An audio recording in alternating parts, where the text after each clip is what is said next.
Hello friends and welcome back to my YouTube channel commerce का ज्ञान। आज हम लोग कंटिन्यू करेंगे class 12 macro economics national income accounting.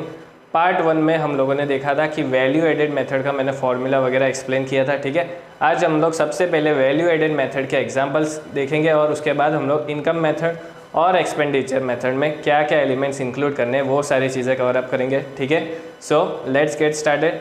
Example start करने से पहले वैल्यू एडेड मेथड की फॉर्मूला क्या थी वो क्विकली रिवाइज कर लेते हैं। राइट, जो हमने चैप्टर के बिगनिंग में डिस्कस किया था कि नेशनल इनकम अगर कैलकुलेट करना है आपको इंडिया का, ठीक है, तो basically we follow 3 methods, that is value added method, income method and expenditure method. तो ये तीनों मेथड से आप लोग नेशनल इनकम कैलकुलेट कर सकते हैं और तीनों मेथड से आंसर आपको सेम मिलेगा। ठीक है, और इस क्वेश्चन का और इस चैप्टर का आपको क्वेश्चन बोर्ड एग्जाम में 6 मार्क में आता है। ठीक है, so we can not miss that question.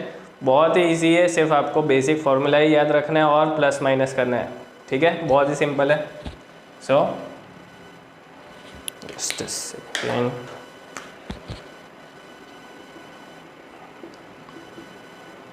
Value added method. अब उससे भी पहले वैल्यू एडिशन मतलब क्या कि अगर मैं कोई रॉ मटेरियल परचेस करके आता हूँ और उसके ऊपर मैं कोई भी प्रोडक्शन प्रोसेस करता हूँ, राइट, और उसको मैं कन्वर्ट करता हूँ फिनिश गुड्स में, right. So this process of converting the raw material into finish goods involves a process in between which is known as value added, right. अगर आज मैं 10 रुपये का रॉ मटेरियल लाता हूँ और उसको फिनिश गुड्स में कन्वर्ट करने के बाद उसको 50 रुपीज़ में बेच देता हूँ, तो जो 50 माइनस 10 मतलब कि जो 40 रुपीज़ है, right, that is basically my value addition. So that is why it is known as value added method. ठीक है, जो भी रॉ मटेरियल तुम लेकर आ रहे हो उसके ऊपर जो भी प्रोडक्शन प्रोसेस करके उसको फिनिश गुड्स में कन्वर्ट करते हो, राइट, तो ये जो बीच का पूरा प्रोसेस है that is basically your value addition. तो ये सारे वैल्यू एडिशन मतलब कि primary sector, secondary sector, tertiary sector, इन तीनों सेक्टर का अगर मैं मिला दूँ तो मुझे क्या मिलेगा? Gross domestic product of our economy. चलिए, वैल्यू एडेड मेथड का फॉर्मूला क्या था? That was value of output minus intermediate consumption.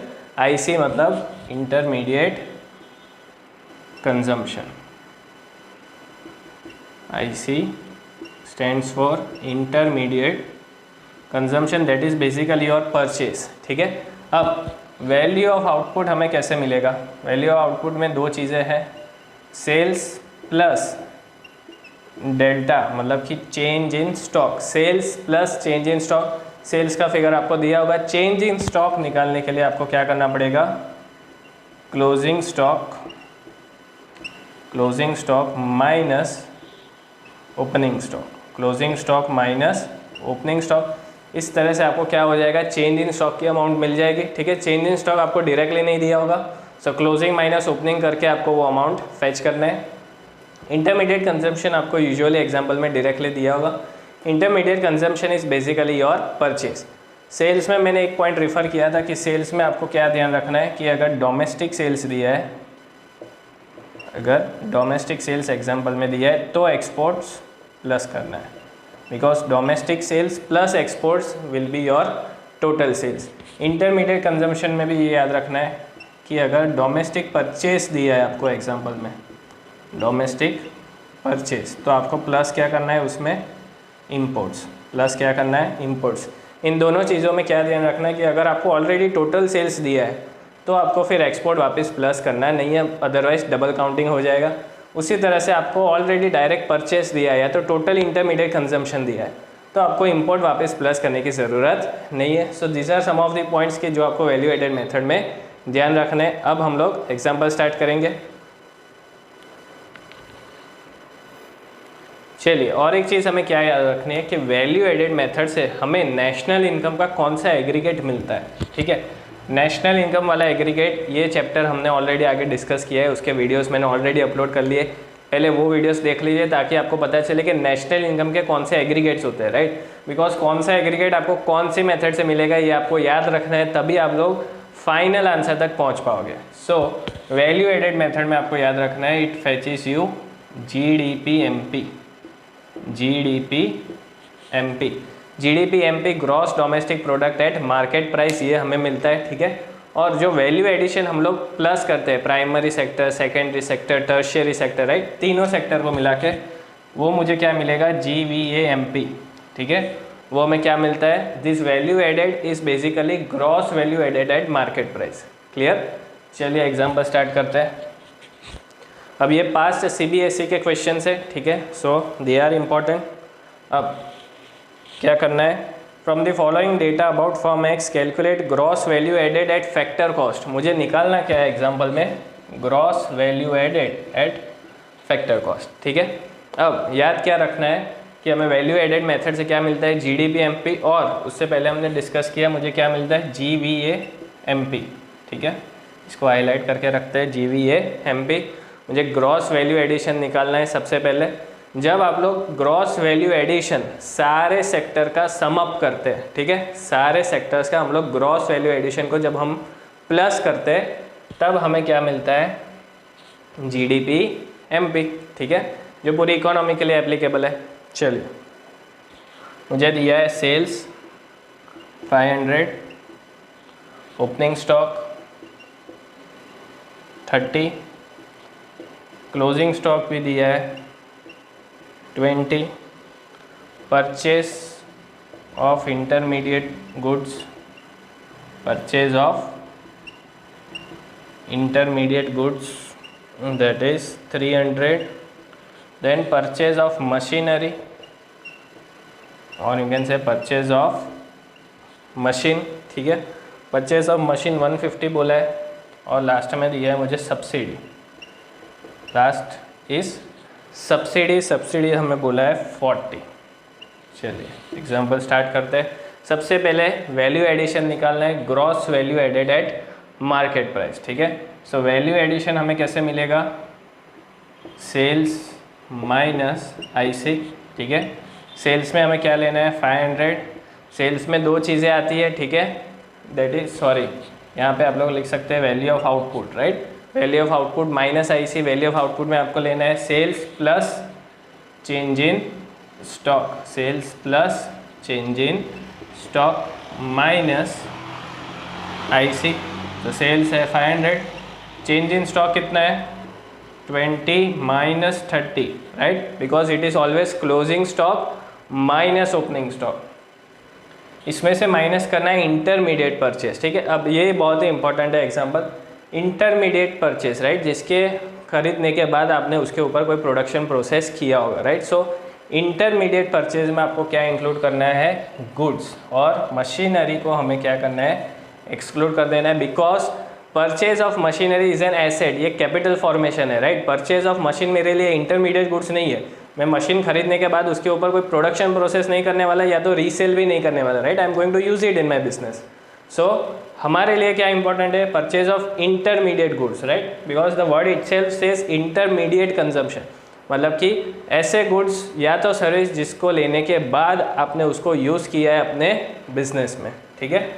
So machinery को इग्नोर करना है, क्या कर देना है, माइनस 300, राइट। सो दिस इज 490, ये माइनस हो जाएगा, minus 10, 300 and it comes to 190।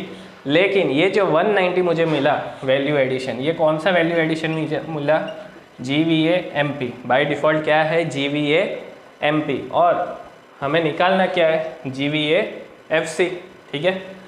So GVAFC निकालना है, लेफ्ट हैंड साइड पे लिखो, मेरे पास क्या है, GVAMP, ठीक है।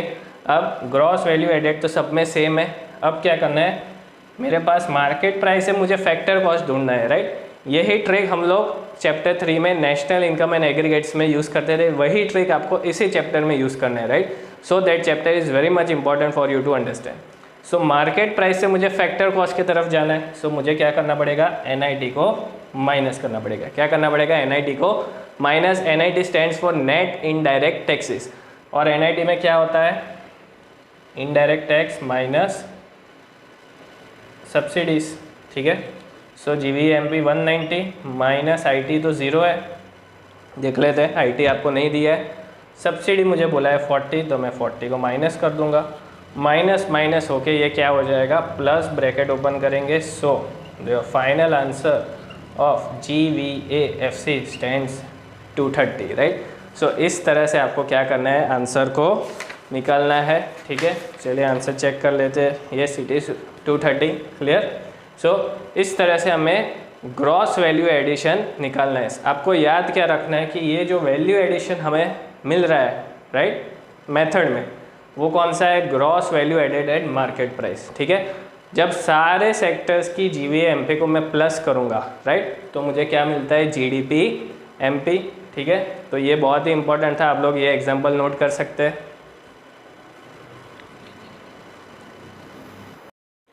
चलिए जो नेक्स्ट एग्जाम्पल है ये आपके अंडरस्टैंडिंग पॉइंट ऑफ व्यू से भी इम्पॉर्टेंट है और एग्जाम में आने के भी चांसेस है, because it is tricky. Basically आपको इसमें सारे पॉइंट्स वैल्यू एडेड मेथड के कवर हो जाएंगे और ये भी पास CBSE क्वेश्चन ही है, ठीक है, सैम्पल पेपर से।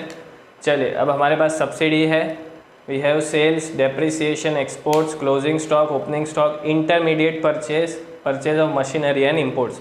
हमें कैलकुलेट क्या करना है, NVAFC मतलब कि net value added at factor cost. Value addition method से जो हम वैल्यू एडेड निकालते हैं वो कौन सी होती है, gross value added at market price. अब ये आपको याद रखना है हमेशा, ठीक है, कौन सा होगा, gross value added at market price. निकालना क्या है, NVAFC। सो सबसे पहले मुझे GVA-MP निकालना पड़ेगा, उसके बाद मैं NVAFC निकाल सकता हूँ, ठीक है। चलिए सो GVA-MP निकालने के लिए value of output minus intermediate consumption कर लेते हैं। वैल्यू ऑफ आउटपुट में जाएगा सबसे पहला sales plus change in stock, ठीक है। अब और एक इम्पॉर्टेंट पॉइंट, यहाँ पे मुझे एक्सपोर्ट्स दिया है, तो हम लोग क्या करेंगे, इस एक्सपोर्ट्स को प्लस करेंगे सेल्स में कि नहीं करेंगे, यही इंपॉर्टेंट क्वेश्चन है, राइट। सो बेसिकली ये जो एक्सपोर्ट्स है हमें क्या दिया है, सेल्स दिया है, कहीं पे भी वर्ड डोमेस्टिक सेल्स नहीं है। अगर डोमेस्टिक सेल्स होता, राइट, जो मैंने अभी एक्सप्लेन किया था, अगर डोमेस्टिक सेल्स लिखा होता तो मुझे ये एक्सपोर्ट प्लस करना है।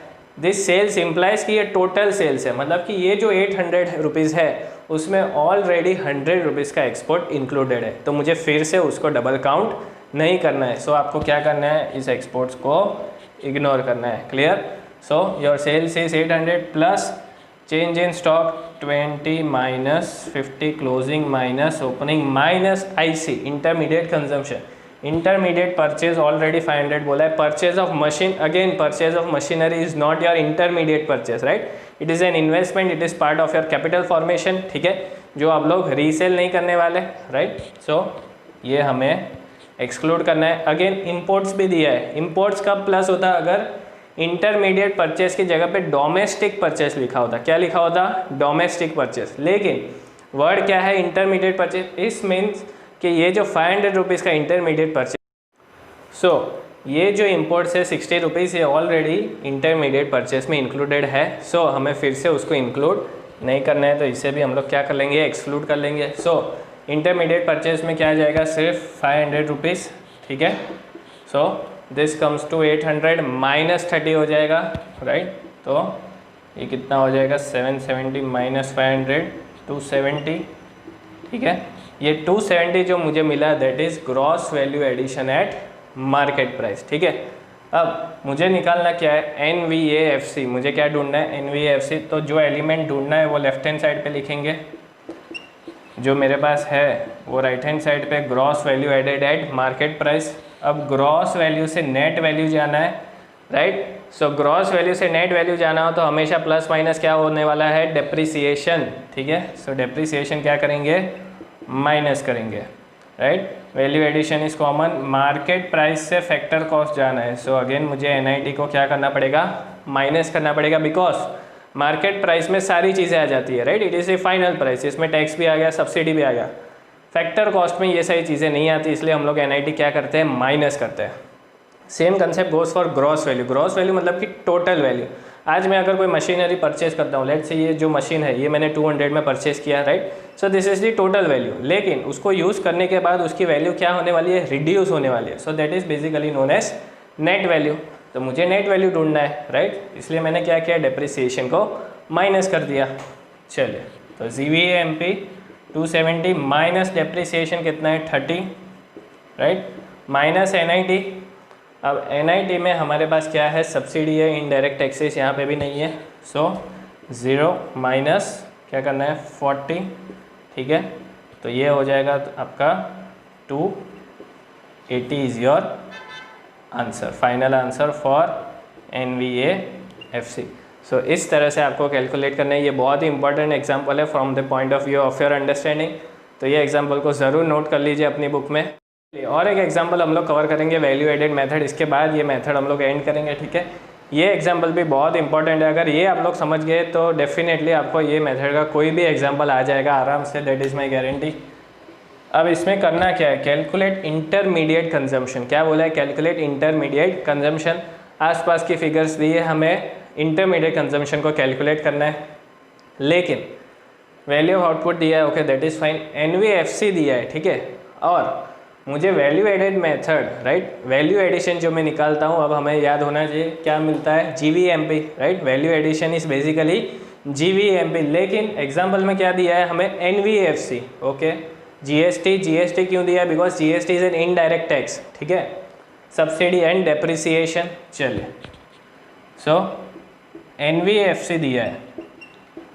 अब GVAMP, ठीक है, पहले हम लोग ऐसे स्टार्ट करेंगे। GVMP से अगर मुझे NVFC जाना हो तो मैं क्या करूँगा, ग्रॉस से नेट जाना है माइनस डेप्रिसिएशन, ठीक है, और MP से FC जाना है तो माइनस NIT।